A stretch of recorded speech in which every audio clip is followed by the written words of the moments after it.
추수감사주일 우리가 매년 11월 중순 이후에 저희들이 맞이하고 있습니다.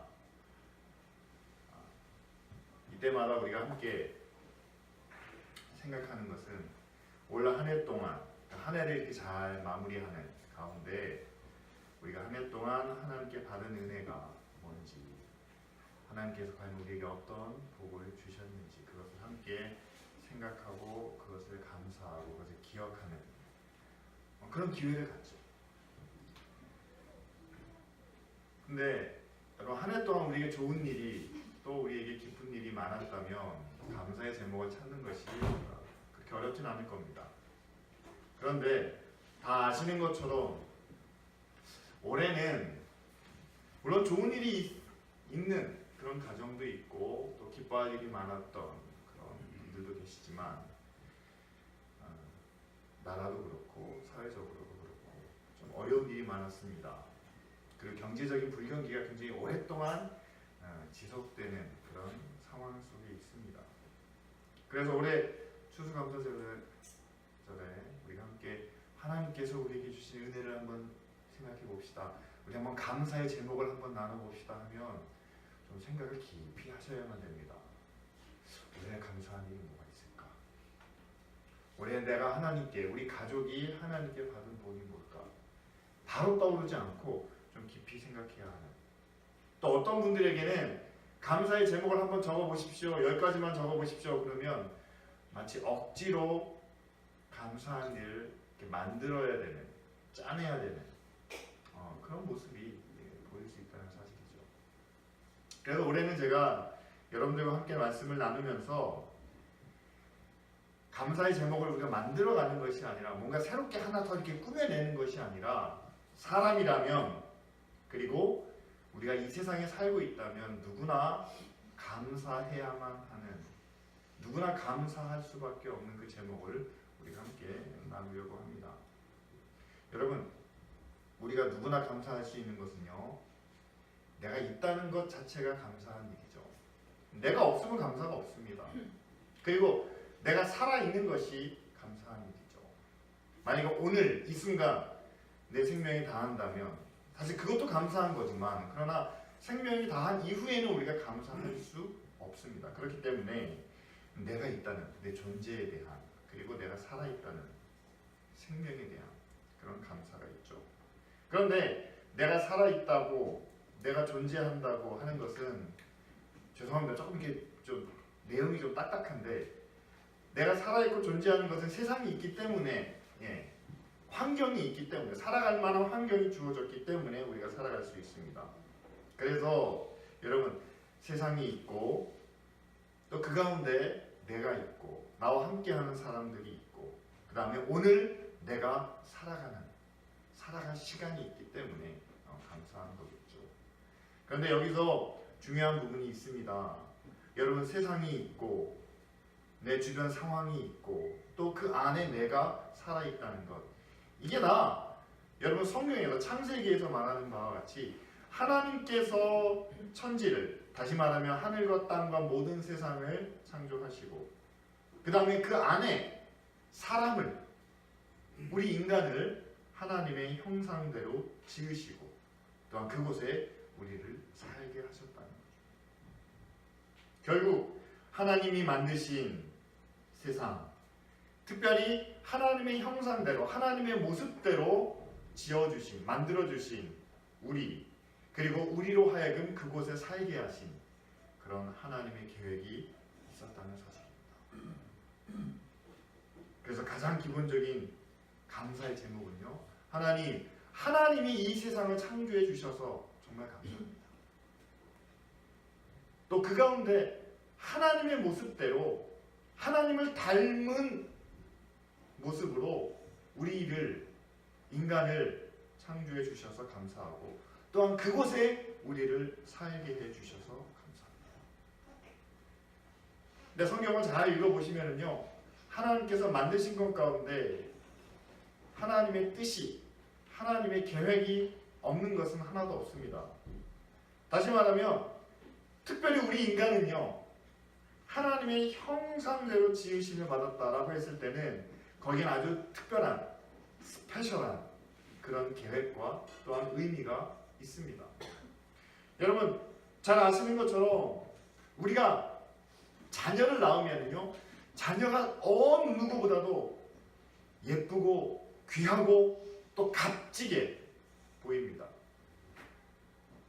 여러 명의 아이들이 있지만, 어린 아이들이 있지만 그 가운데서 특별히 내 자식은, 내 아이는 똑같은 교복을 입었다 하더라도, 똑같은 옷을 입고 하더라도 내 아이만은 특별해 보입니다. 왜 그럴까요? 아버지를 닮았기 때문에, 어머니를 닮았기 때문에, 나를 닮은, 비록 내가 완전하지 못해도, 비록 내가 세상에서 제일 멋지게 생긴, 제일 잘생긴 사람은 아니더라도 가만히 보면 나를 닮은 내 아들은, 나를 닮은 내 딸은, 그 주변에 뭐 연예인들이 다 있어도 상관이 없습니다. 내 아들은, 내 딸은 나를 닮았기 때문에 가장 먼저 눈에 띄고요, 가장 귀하게, 가장 아름답게 보이고요, 무엇보다도 내가 가장 사랑하는, 내가 가장 아끼는 그런 자식이 된다는 사실이죠.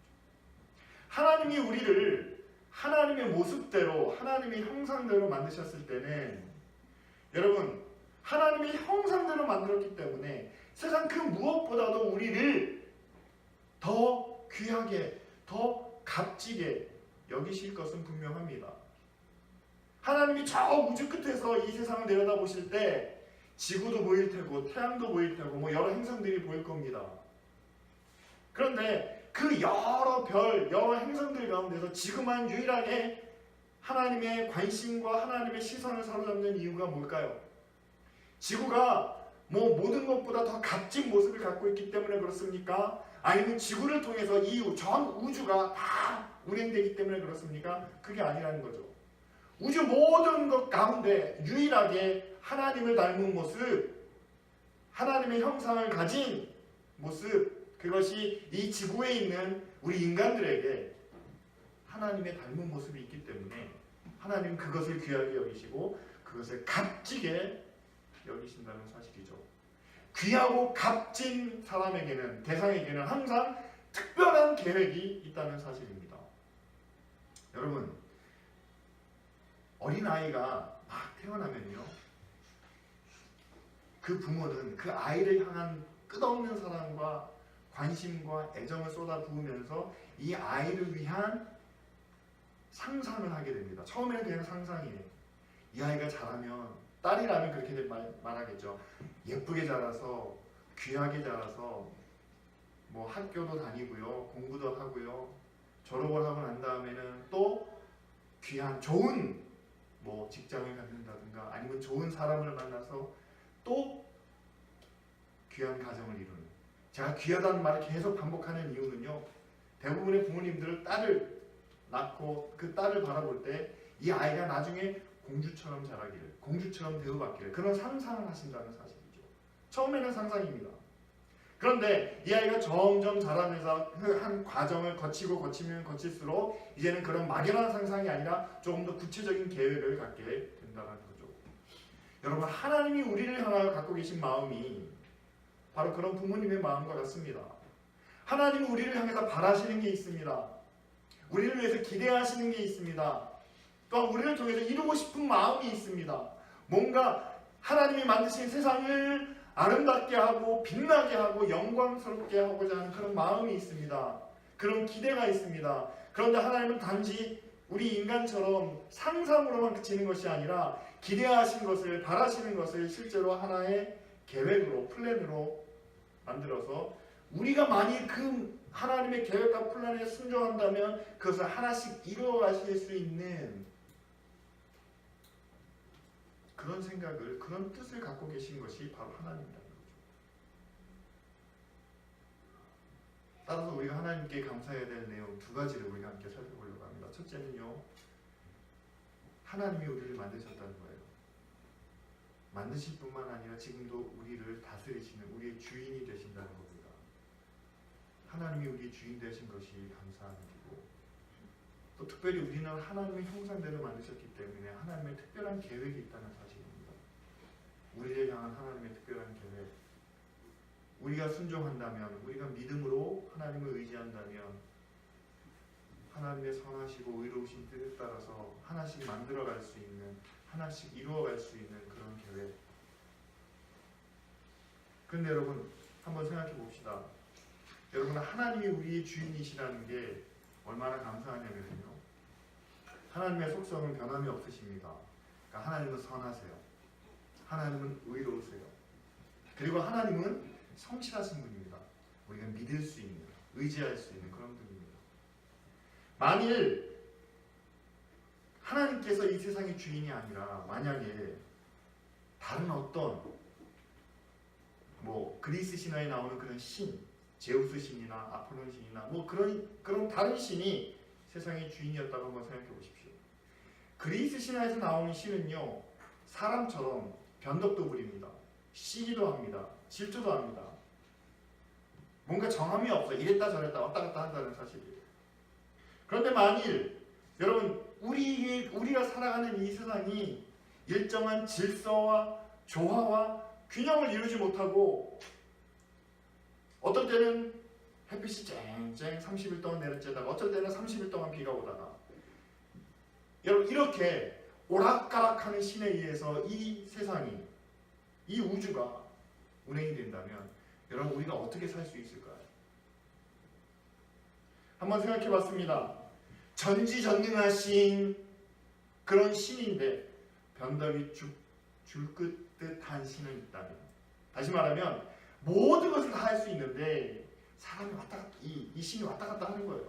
기분 좋을 때는 우리에게 모든 것을 다 쏟아부어 주다가 기분이 나쁘면 아무것도 안 줍니다. 또 다른 신을 우리가 상상해 본다면요, 권위와 위엄은 갖고 있어요. 아주 근엄한 신입니다. 변덕도 별로 없어요. 일정한 신입니다. 그런데 이 신은 철저하게 이기적이에요. 자기를 최고로 여겨주지 않으면 아무런 은혜도, 아무런 복도 내리지 않습니다. 굉장히 냉정합니다.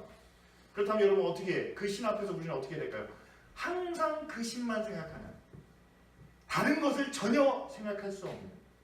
여러분, 만약에 하나님이 아닌, 제가 앞에서 말했던 그런 좀 허접한 신이 세상을 다스린다면요, 첫 번째로 제가 상상해 볼 수 있는 건 그렇습니다. 우리에게 전혀 자유가 없어요. 왜냐하면 그 신이 언제 변덕을 부릴지 모르니까, 아니면 그 신이 언제 우리에게 시기를, 질투를 할지 모르니까 그 앞에서 우리는 아무것도 할 수 없는, 오직 그 신만 바라봐야 되는, 우리가 스스로 생각하거나 우리가 스스로 선택하거나 우리가 판단할 수 있는 그런 기회조차 없이, 그런 자유조차 없이 그 신 앞에서만 무조건 복종해야 되는, 허리를 굽혀야 되는. 만약에 그렇게 된다면 여러분, 우리가 사는 세상이 그 신을 향해서 온전히 100% 다 드려질 수 있다는 것은 맞습니다. 왜? 실질적으로 자기를 따르지 않으면 무참하게 세상을 짓밟을 수 있는 그런 신이기 때문에 그렇죠. 그 신을 중심으로 해서 이 세상이 다 온전히 다 드려질 수 있는 그런 세상이 될 수 있는 것은 맞습니다. 그러나 그 앞에서 우리는 그냥 하나, 신의 복속된, 신의 종속된 노예에 불과해 버린다는 사실이죠. 지금 우리가 섬기는 하나님을 다시 한번 생각해 보시기 바랍니다. 하나님이 하늘과 땅을 만드셨습니다. 하나님이 우리도 지으셨습니다. 그리고 우리가 살아갈 수 있는 시간과 생명을 주셨습니다. 그런데 한번 생각해 보십시오. 다 하나님께로부터 받았는데, 다 하나님이 주셨는데 우리에게는 자유가 있습니다. 어떤 자유가 있습니까? 하나님을 섬길 수 있는 자유도 있고요, 하나님을 섬기지 않을 자유도 있습니다. 여러분, 이 세상에 이런 신이 어디 있나요? 여러분, 세상의 모든 신화를 한번 뒤져보세요. 하나님이 다 주셨는데, 신이 다 주셨는데 너희들에게는 자유가 있다. 나를 섬길 수 있는 자유, 나를 섬기지 않을 자유. 그런데 지금 여러분, 이 지구상에 생명이 시작한 이래로 여러분, 하나님을 섬기는 사람도 있었고 하나님을 섬기지 않는 사람도 있었습니다. 그런데 한번 역사를 조사해 보십시오. 하나님을 섬긴 사람들이 다 성공하고 하나님을 섬기지 않은 사람들은 다 벌을 받았습니까? 재앙을 받았습니까? 아니면 그들은 다 처참하게 죽음을 당했습니까? 그게 아니라는 거죠. 여러분, 세상에서 하나님을 믿는 사람도 성공하고 믿지 않는 사람도 성공했습니다. 하나님을 믿는 사람도 실패하고 좌절하고 믿지 않는 사람도 실패하고 좌절했습니다. 뭐 이런 신이 다 있어요.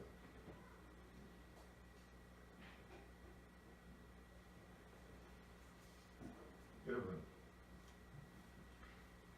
하나님께서 우리에게 하나님을 순종할 수 있는, 하나님을 섬길 수 있는 마음을 주시고 또 그 마음을 거부할 수 있는, 아니 나는 하나님 없이 살 거야, 하나님을 떠날 거야 라는 그런 자유까지, 그럴 수 있는 자유까지 주시는, 이것을 우리가 자유의지라고 말하죠. 그렇게 우리에게 자유의지를 주시면서 이제는 우리에게 말씀하시는 겁니다. 강요하시는 게 아니에요. 우리에게 선택을 요청하시는 겁니다. 너희가 살고 있는 이 세상을, 그리고 너희가 가지고 있는 너희 마음과 너희 생각을 하나님을 닮은 우리의 형상을 보고, 그리고 우리가 살아있는 것, 우리가 존재하는 것, 그것을 보고 과연 하나님을 인정할 수밖에 없지 않느냐. 하나님을 우리가 볼 수밖에 없지 않느냐. 그렇다면 그 가운데서 하나님께 감사하고 또한 그 감사한 마음으로 순종하고 따르도록, 그렇게 우리에게 하나님은 아주 정중하게, 아주 부탁하게, 아주 부드럽게 요청하고 계신다는 사실이죠. 여러분, 그런 하나님이시기 때문에 우리가 그 하나님을 높이고 또 하나님께 우리가 감사할 수밖에 없다는 거죠. 억지로 강요하며 그냥 끌고 가는 그런 하나님이 아니라, 우리로 하여금 하나님을 생각하게 하시고 내 모든 것을 통해서 정말 이것들이 어디서 왔는지를 바라보며 하나님을 찾게 하시고, 그리고 그 찾고 그 발견한 하나님을 우리의 의지로, 우리의 자유의지로 하나님을 선택하고 하나님을 따르게 하시는, 여러분, 바로 그런 하나님이 우리의 하나님이시기 때문에 우리가 감사할 수 있다는 사실입니다. 우리에게 선택의 기회를 주셨어요. 우리가 의지로, 우리의 의지로, 우리의 자유로 순종할 수 있는 그런 시간도 주셨습니다. 여러분, 우리가 감사해야 될 이유는 하나님께서 이렇게 하셔가지고 하나님을 믿을 수밖에 없도록 만드신 것, 여러분, 그것도 정말 하나님의 섭리고 하나님의 은혜고 하나님의 능력이지만, 그러나 그것보다 더 큰 하나님의 사랑은요, 우리가 하나님을 선택할 수 있도록, 우리가 하나님을 내 의지로, 내 마음으로 믿고 따를 수 있도록 허락해 주신 그 하나님이 더 크신 하나님이고 더 넓은 하나님이시라는 사실입니다. 저는 정말 모든 것을 딱 정해놓고 이렇게만 해라 하고 만들어주시는, 그렇게 나를 작고 좁게 만드시는 하나님이 아니라 모든 것이 다 가능한 가운데, 모든 것이 다 허락된 가운데 이제는 내가 더 깊이 하나님을 알고 더 가까이 하나님을 만나서 이제는 내 의지로, 내 뜻으로 하나님을 섬기겠습니다, 하나님의 말씀 위에 서겠습니다 라고 하며 이제는 더 성숙한 하나님의 자녀로 나아가게 하시는, 여러분, 그 하나님 앞에 우리가 더 큰 감사와 기쁨을 드릴 수 있다는 사실이죠. 여러분, 두 번째 감사한 제목은 여러분, 우리를 향한 하나님의 계획이 있다는 사실입니다. 여러분, 하나님이 우리에게 주신 계획은 제가 굳이 말씀드리지 않아도 아마 다 아실 겁니다. 그런데 오늘 특별히 바울이 디모데에게 준 말씀 가운데, 그 가운데 이제 하나님의 계획은 바로 이런 거다라고 하면서 말씀하는 대목이 있어요. 16절부터 나타나는데, 17절부터 나타나는데요. 바울이 디모데에게 이렇게 얘기합니다. 내가 이 세대의 부한 자들을 명하여. 그러니까 이제 부자들을 향한 하나의 메시지라는 사실이죠. 근데 여러분, 요즘 시대에 특별히 우리가 사는 이 상황 속에서 돈은 굉장히 우리에게 특별한 의미가 있습니다. 왜냐하면 이 중에서 아마 부자가 되고 싶지 않은 분은 한 분도 안 계실 거예요. 저를 비롯해서 돈을 원하지 않는 분은 한 분도 안 계실 겁니다. 왜냐하면 공공연하게 이렇게 말하고 있잖아요. 돈이 없으면 안 된다. 돈이면 뭐든지 할 수 있다. 심지어는 교회도 어떤 목사님들이 그렇게 얘기합니다. 돈이 있어야 교회도 성장하고 부흥할 수 있다. 저는 거기에 한 30% 정도 동의를 합니다. 왜냐하면 돈 없이는 아무것도 할 수 없는 그런 세상이니까. 근데 저는 나머지 한 70%는요, 여러분들과 함께 이게 분명히 말씀드리고 싶습니다. 여러분, 제가 여러분들에게 말씀드리는 하나님, 교회, 그리고 믿음, 우리에게 주신 사명은요, 사실은 돈과는 아무 상관이 없습니다. 다시 말하면 돈 없이도 할 수 있는 것이 교회고요. 돈 없이도 부흥하고 돈 없이도 성장하고 돈 없이도 우리는 하나님을 기쁘시게 할 수 있습니다. 그리고 제가 여러분들과 함께 이제 주보에도 나오지만 우리를 위한 교회를 함께 만들어 갑시다. 교회를 세워 갑시다. 그것은 돈과는 아무 상관이 없는 이야기입니다. 여러분, 제가 지금 여러분들과 함께 말씀을 나누고 싶은 것은요, 여러분들이 부자이든 부자가 아니든 그건 아무 상관이 없는 그런 주제입니다. 그러나 만약에 우리가 부자가 되길 원한다면 우리는 이런 부자가 되어야 된다라고 바울이 디모데에게 권고하고 있습니다. 뭐라고 말합니까? 17절 말씀에 나오죠. 마음을 높이지 말고 정함이 없는 재물에 소망을 두지 말고 오직 우리에게 모든 것을 후히 주사 누리게 하시는 하나님께 두며, 다시 말하면 하나님께 소망을 두라는 거죠. 자, 하나님께 소망을 두는 사람 두 가지로 설명이 됩니다. 마음을 높이지 말라. 두 번째는 재물에 목을 매지 말라. 여러분, 지금 우리 사회에서 가장 큰 이슈가 되고 있는 것, 저는 내년에는 절대 이 단어를 듣고 싶지 않습니다. 그게 뭐냐면요, 갑질이에요. 갑질. 사람이 사람에게 해서는 안 되는 일이 갑질입니다. 왜냐하면 성경도 우리에게 말씀하지만, 여러분 학교에서 윤리 시간에 아니면 도덕 시간에 배우잖아요. 사람은 누구나 평등합니다. 그러니까 사람이 사람에게 해서는 안 되는 일은 나는 높고 너는 낮다는 거예요. 이건 할 수 없는 일이죠. 많이 가진 사람과 적게 가진 사람이 있습니다. 높은 지위에 있는 사람과 낮은 지위에 있는 사람도 있습니다. 그런데 사람 자체는 높고 낮음이 없다는 거죠. 그런데 그렇게 평등한 사회고 그렇게 똑같은 사람인데 사람의 마음이 높아지면 이게 달라진다는 겁니다. 마음이 높아진다는 게 뭡니까? 회사의 사장이 내 회사인데, 학교의 총장이 이거는 내 학교인데, 비행기 회사 임원이 이거는 내 비행기인데 왜 못해? 왜 안 해? 왜 시키는 대로 해야지? 뭐가 불만이야? 이렇게 시작이 되면 이제 이게 갑질로 나타나게 된다는 사실이죠. 그래서 바울이 얘기합니다. 부자일수록 마음이 높지 않아야 된다는 거죠.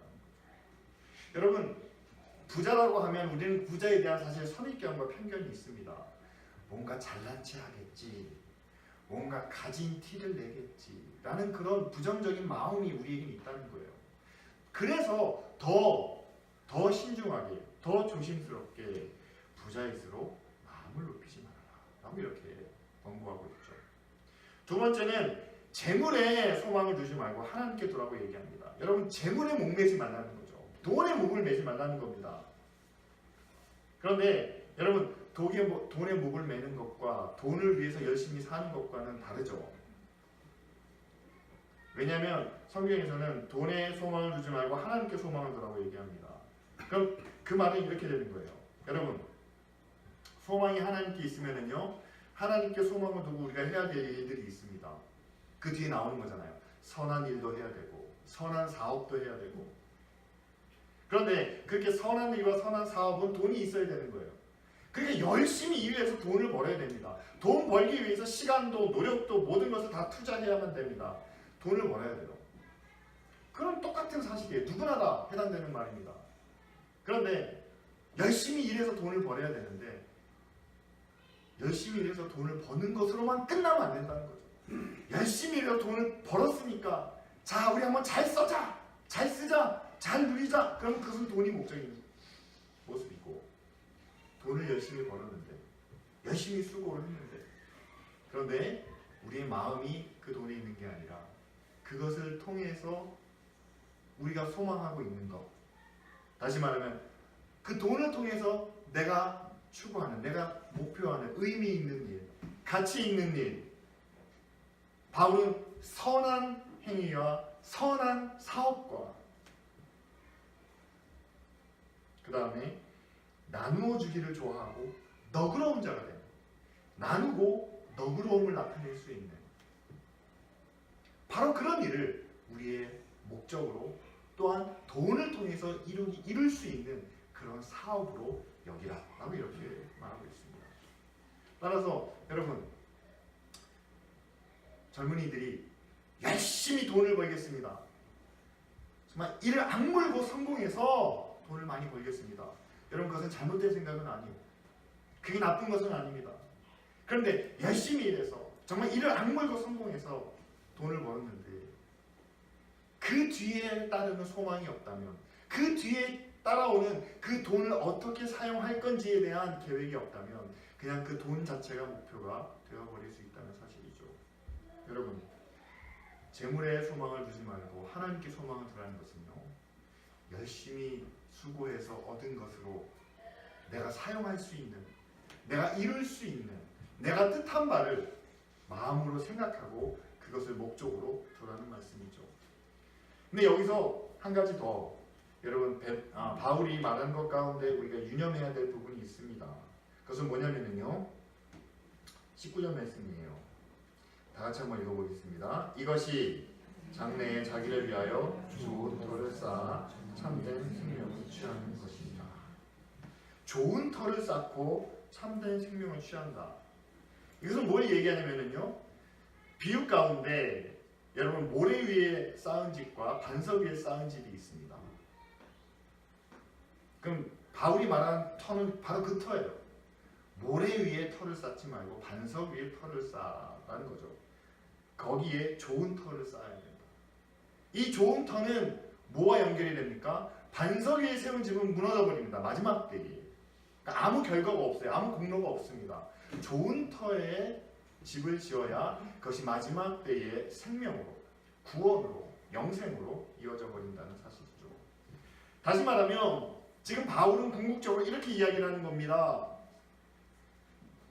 하나님께 소망을 두고, 그러나 살면서 우리가 재물이, 돈이 필요하기 때문에 그것을 열심히 벌지만, 그러나 그것에 그치는 것이 아니라 그 뒤에 그보다 더 높은 가치를, 그보다 더 큰 의미를, 그것을 위해서 열심히 살면서 그것을 하나씩 하나씩 이루어가고, 그렇게 선한 일도 하고 선한 사업도 하고 나눠주며 너그러운 사람으로 사는 것이, 한마디로 말하면 선하게 사는 것이 우리에게는 좋은 터를 닦는 것이고, 그것이 참된 생명으로 이어진다 라고 말씀합니다. 여러분, 너그럽게 살아야 말씀 위에 터를 쌓는 것이고, 그것이 영원한 생명으로 이어진다는 겁니다. 오해하시지 말 것은요, 바울은 믿음으로 구원을 얻는다라고 주장했던 사람입니다. 선한 행위가 아니라 믿음으로만 구원을 얻는다는, 그렇게 말했던 사람이에요. 그런데 왜 갑자기 여기 와가지고 선한 사업을 많이 하고 너그러운 자가 되고 나눠주기를 잘하고 그래서 좋은 터를 쌓으라고, 참 생명을 구하라고 하나? 여러분, 한 가지 여러분들 기억하셔야 될 것은요. 성경 말씀에 또 성경을 기록한 히브리인들의 사고에서는요. 믿음과 행위가 그렇게 구분되어 있는, 따로 이분법적으로 나눠 있는 그런 개념이 아닙니다. 우리가 잘 아는 것처럼 사람이 알면 행한다. 그렇죠? 마음으로 믿는 것과 행하는 것이 하나다라는 것이 히브리 개념이에요. 따라서 여러분, 선을 행하는 것이 이것이 하나의 행위로만 비춰지는 것이 아니라 왜 그 선을 행하는지를 우리가 살펴봐야만 됩니다. 오늘 바울이 디모데를 통해서 부자들에게 말씀하고 있는 것은 그거예요. 너희들이 돈이 많으니까 사람의 도리로, 인간의 도리로 불쌍하고 가난하고 연약한 자들을 그냥 두지 말고 그냥 사랑하는 마음으로 측은지심으로 그들을 도와라 라고 말하지 않습니다. 바울이 말씀하는 것은 그거예요. 세상의 모든 것, 세상 것에 마음을 두지 말고 하나님께 마음을 두라는 거예요. 세상의 모든 것이 다 하나님께로부터 오지 않았냐는 겁니다. 다 하나님께로부터 왔는데, 그런데 나는 특별히 하나님이 더 많이 주셨다는 거예요. 하나님이 내게는 다른 사람보다 2배, 3배, 5배로 주셨다는 겁니다. 그럼 하나님께서 많이 주셨으니까 누려야 되겠죠. 즐겨야 되겠죠. 그러면서 감사해야 되겠죠. 그런데 누리고 즐기고 감사하다 보니까 받지 못한 사람도 있는 겁니다. 가난한 사람도 있는 거예요. 불쌍한 사람도 있는 거예요. 그런데 우리 마음이 내가 받은 것에만 머물러 있다면 아마 나누기가 어려울 겁니다. 힘들 겁니다. 그런데 우리의 마음이 내가 하나님께 받은 것에 있는 것이 아니라 이것을 주신 하나님께 있다면 여러분, 내가 받은 것 나누는 게 그렇게 어려운 일은 아니라는 사실이죠. 기쁜 우리 교회가 여러분 지금 벌써 거의 10년 가까이 되는 것 같아요. 라면도 나누고 국수도 나눕니다. 이번 금요일에는, 지난 금요일이죠, 80분 정도 오셨어요. 우리가 떡도 하나 만들어, 떡도 주문해서 하나씩 나눠드렸습니다. 이용 목사님하고 이제 권사님하고 또 혜영자매도 같이 와서 국수도 삶아가지고 한 70그릇 정도 나갔습니다. 근데 주변에서 이렇게 많이들 이야기를 하세요.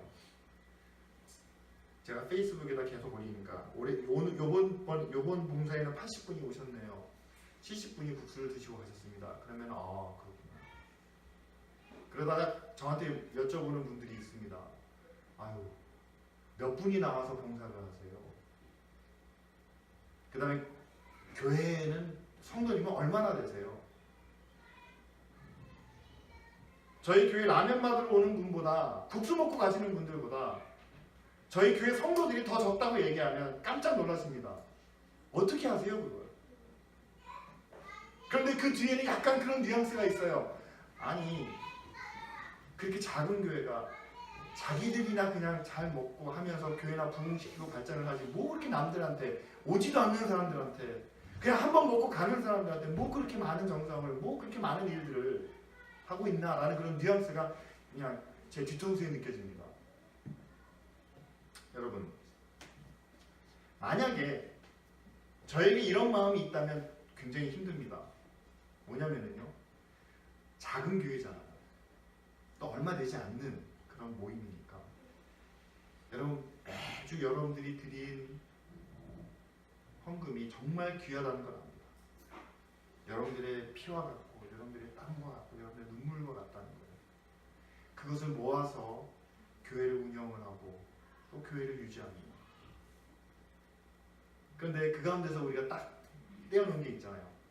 부재와 선교를 위해서 드린 것을 우리가 딱 떼어놓습니다. 이 둘 사이에서는요, 여러분들이 뭐 11조로 일반 헌금으로 드리는 것과 특별 헌금으로 드리는 것은요, 서로 섞이지 않습니다. 그리고 여러분들이 선교와 구제를 위해서 드리는 것은요, 꼭 거기를 위해서만 사용이 됩니다. 그런데 여러분들이 그렇게 힘들어서 노력해서 드린 것을 정말 한번 왔다가 가시는 분들, 그분들 가운데서는 감사하다는 말을 표현하는 분들도 있지만, 그러나 그렇지 않은 분들도 있습니다. 당당하게 와서 왜 더 안 주냐는 식으로, 왜 이것밖에 못하냐는 식으로 말씀하는 분들도 있습니다. 그러면은요, 뭐 권사님도 그렇고 이 목사님도 그렇고 저도 그렇고요, 저 사람을 다음번에도 우리가 봐야 되나 하는 생각이 듭니다. 그러면서 제 마음에 드는 거예요. 이게 어떤 정성과 어떤 수고와 어떤 마음으로 드린 헌금인데 이걸 이분들한테 이렇게 쓰나 라는 그런 마음이 있다는 거예요. 여러분들이 교회에 드린 헌금이라고 생각하면요, 저는 다음 주부터 라면 봉사 하고 싶지 않습니다. 그렇게 쓰고 싶지 않아요. 그분들한테 그렇게 값없이 드리고 싶지 않습니다. 한 분씩 와가지고 우리가 지금 성구를 외우는 것처럼 요절 하나씩 외우고 난 다음에나 라면 2개를 줄까? 그렇게 그냥 아무렇게나 쓰고 싶지는 않습니다. 그런데 그럴 때마다 저에게 드는 생각은 그거예요. 다 하나님께서 주셨다는 거죠. 여러분들에게 먼저 하나님이 주신 은혜가 있고 하나님이 주신 복이 있고 또 이렇게까지 하나님께서 인도해 주신 그 모든 은혜가 있습니다. 여러분들은 그 은혜에 감사해서 교회에 드린 동시에 그것을 하나님께 드렸다는 사실이죠. 하나님께 드려진 것을 저희들이 사용해야 되는, 그것을 바르게 써야 하는 그런 책임이 있습니다. 그래서 저희가 일반 헌금과 특별 헌금을 따로 구분을 합니다. 이것은 오직 구제와 선교만을 위해서 드립니다. 그런데 교회가 선교를 통해서, 구제를 통해서 할 수 있는 사역이 저희들이 지금까지 해오면서 이것이 국수와 라면을 통해서 이분들을 섬길 수 있는 것이 지금 저희가 할 수 있는 가장 좋은 방법이라는 거죠. 여러분, 우리가 하는 선행은요, 우리 의로 하는 것은 아닙니다. 우리 마음과 우리의 생각과 우리의 판단으로 하는 것도 아닙니다. 하나님께서 우리에게 주신 이 모든 것을 우리가 다시 하나님께 올려드리고 싶은데 하나님은 우리 돈을, 우리 헌금을 직접 받지 않으세요. 그러면 이것을 우리가 어떻게 하나님께 돌려드릴 수 있을까? 어떻게 하나님의 이름을, 하나님의 영광을 위해서 사용할 수 있을까? 고민하며 생각하며 기도하면서 선택한 것이 바로 국수와 라면 봉사라는 사실이죠. 여러분, 그것이 하나님께 소망을 둔 모습이 아니겠습니까? 그것이 세상에 소망을 두지 않고 돈에 목매지 않고 하나님을 향해 하나님을 바라며 소망을 품은 그런 모습이 아니겠습니까? 여러분, 말씀을 정리하겠습니다. 우리가 하나님께 감사해야 될 2가지. 여러분, 하나님이 우리의 주인이 되시는 게, 세상의 주인이 되시는 게 너무나 감사한 일이죠. 하나님은 항상 일정하십니다. 좌로나 우로나 치우치지 않으십니다. 그리고 무엇보다 하나님은 언제나 항상 그 자리에서 우리를 기다리고 계신다는 사실이에요. 언제든지 손만 내밀면, 언제든지 아버지 이름만 부르며 우리를 향하시고 또한 우리에게 말씀해 주시고 또한 우리를 위로해 주실 수 있는 바로 그 하나님. 2번째는 그 하나님이 우리를 향한 계획이 있으시다는 사실이에요. 첫째는 여러분, 우리를 통해서 하나님께 소망을 두기를 원하십니다. 세상이 아니라 하나님입니다. 여러분, 다 하나님이 주신 거예요. 이 예배당도 그렇습니다. 이 일원동 지역도 그렇습니다. 저한테 직접 꼭 집어서 제 명의로, 서류상으로 제 명의로 주신 건 아니지만 제가 밟고 다닐 수 있고 제가 생활할 수 있고 제가 살아갈 수 있는 환경으로 저와 여러분들에게 주신 겁니다. 그 주신 것 우리가 어떻게 써야 될까요? 우리가 어떻게 살아야 될까요? 여러분, 소망을 하나님께 두고 살아가도록 우리에게 말씀해 주셨다는 사실이죠. 이 시간 우리가 함께 기도하기를 원합니다. 하나님, 세상의 주인이 되시고 우리의 주인 되신 것도 감사하고 우리에게 하나님의 특별한 계획, 하나님이 주신 이 모든 세상에서 하나님께 소망을 두고 살아가도록 그런 계획과 또한 그런 뜻을 주신 것도 감사합니다. 이제 하나님, 이 감사한 마음을 가지고 나의 주, 나의 하나님을 섬기며 하나님께 소망을 두는 그런 믿음의 자녀가 되게 하옵소서. 통성으로 기도하겠습니다. 은혜가 많으신 아버지,